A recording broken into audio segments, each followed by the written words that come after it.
Hello, my beautiful bookish loves. Welcome to my channel.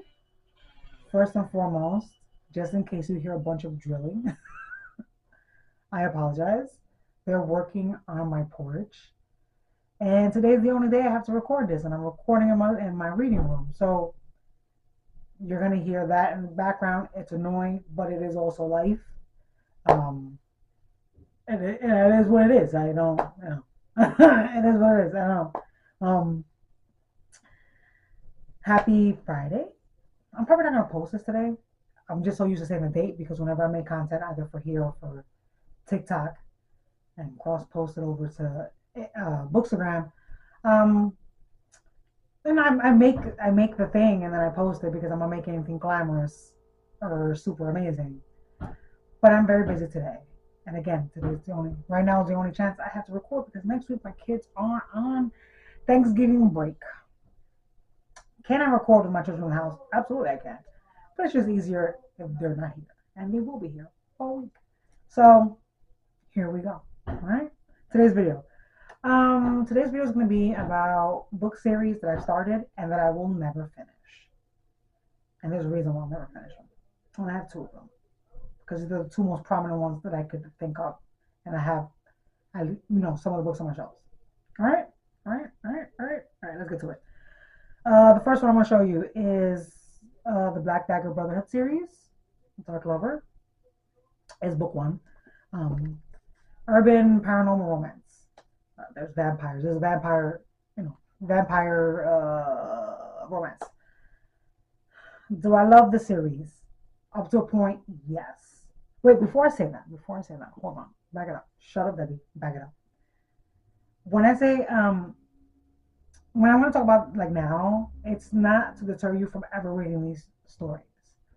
I just know I'm not the only person ever to have started a series and then just for whatever reason you just chose to just be done with it even though the author wasn't done with it.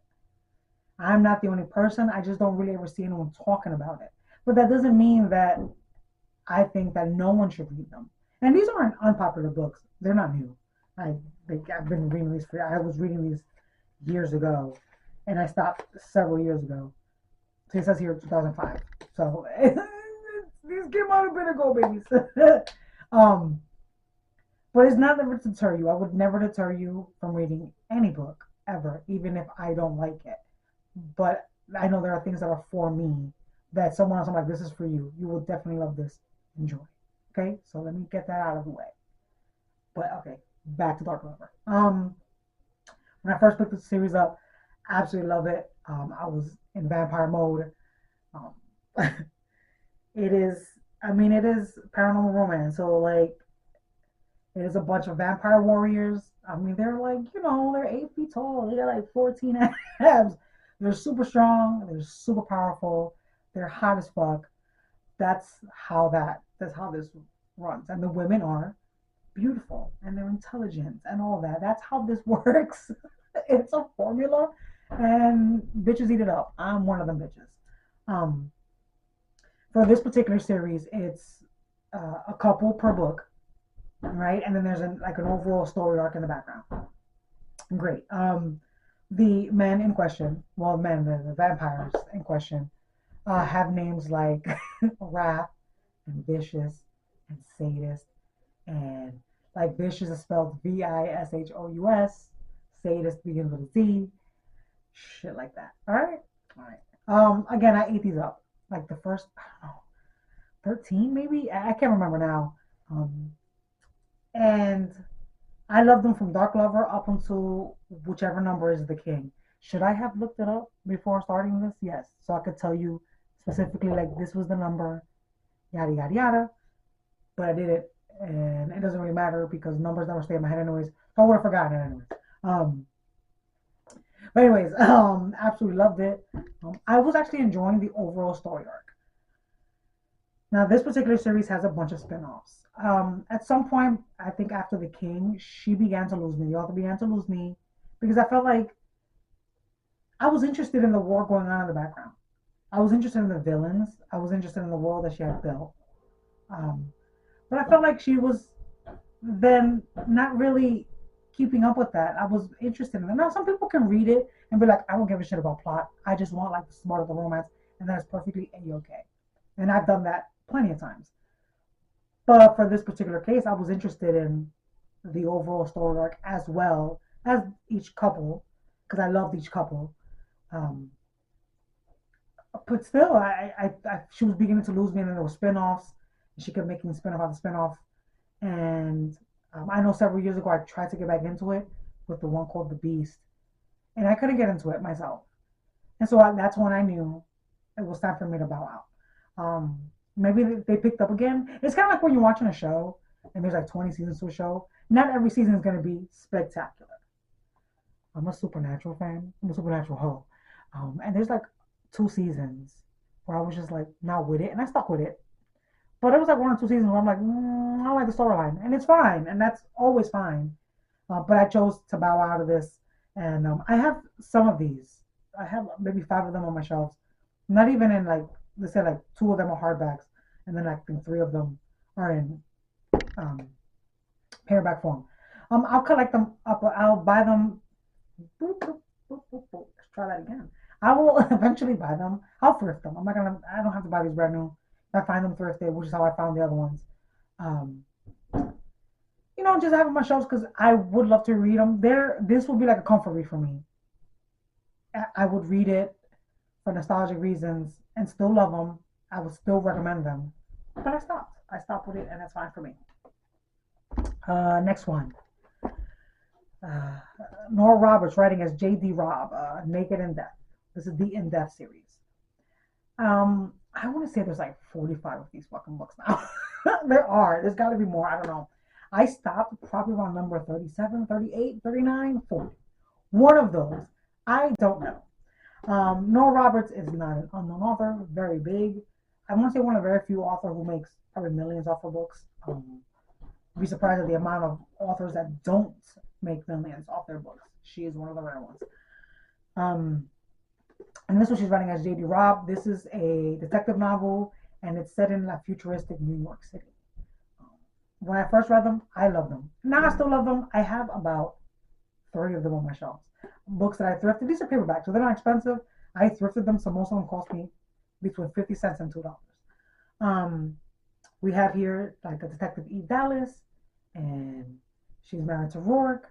Now she doesn't start off married to him. He didn't start off very legal in the book. He's like a criminal or some shit. I like the world building a little bit in this. I like the things Nora did, or JD did, I guess, in setting up this futuristic type of world. Not incredibly futuristic, but like there's a thing called an auto chef, which I love. Like the cars can fly a little bit, things like that. The reason I stopped reading this is now it's formulaic. Like every book is basically the same shit. It starts off. She's a homicide detective, so it starts off with the murder. She solves the murder. Ta-da! It's the same shit. I will say, she's got a lot of opening scenes. Holy shit! Like it's not the same type of murder, but it's the same shit. It's the same thing. Her and up until the point where I stopped reading it, her and Rourke never really have real arguments. You know what I mean? Like same shit. I keep saying she. I keep saying Nora on the back. Like Eve is the kind of person who she doesn't have friends. She doesn't form connections. But now she's finding herself forming connections, having friends. She has a whole ass husband. She'd never been in love before. She came from like a foster care background. She fought her way up to lieutenant. So she's a badass cop. Her best friend is the complete opposite of her. She's all bubbles and rainbows. And, Eve scowls all the time. So it's kind of like my best friend and me, who's all unicorns and rainbows, and I scowl all the time. And I'm more skulls than unicorns. Not a bad book. I loved, like I said, I own 30 of them. I read up until that point, whatever, 37, 38, whatever. It's nothing new. It's nothing groundbreaking. But they were easy reads. And when I say easy reads, it's never an insult to the author, to the writing, or to the books. I just meant it didn't take a lot out of me to read them. It didn't stress me out. It made me cry. It didn't break me down. It was an easy, comforting read. I knew what I was going to get, and I enjoyed that. I think we sleep too much on that. Not everything has to be a big ta-da moment. Um, sometimes I love reading, but sometimes I don't have enough to give, but I still want to read, and these are the kind of books I will read. But I think by the time I got to like book whatever 40, it was it. Like I read it, and I was like, all right, I'm done. That was it. I'm out. Um, Still, both of these are series that I do recommend. I do enjoy them. I think they're worth reading. I think they're worth loving. I think they're worth liking. I think they're worth enjoying. But just I tapped out. I'm done. Maybe younger me. I feel like younger me, because 20-year-old Debbie would have been like, I want this to go on forever and ever and ever, and I want series to last forever and ever and ever. And now 41-year-old Debbie, I'm like, this has to come to an end sometimes. Shit has to end. Shit has to end. How about maybe a trilogy? How about that? So that's what happens when you age sometimes, guys. Opinions change, desires change, wants change, and that is okay. And that is all that I have for you today. Hopefully, it didn't pick up too much of the background of the banging and drilling and shit. I hope you guys have a great weekend. And if you have kids next weekend at home, I hope you survive your children. And whether or not you celebrate Thanksgiving, I hope you still have a good day. If you have a day off, I hope you enjoy it. I don't have any more. Okay, come on.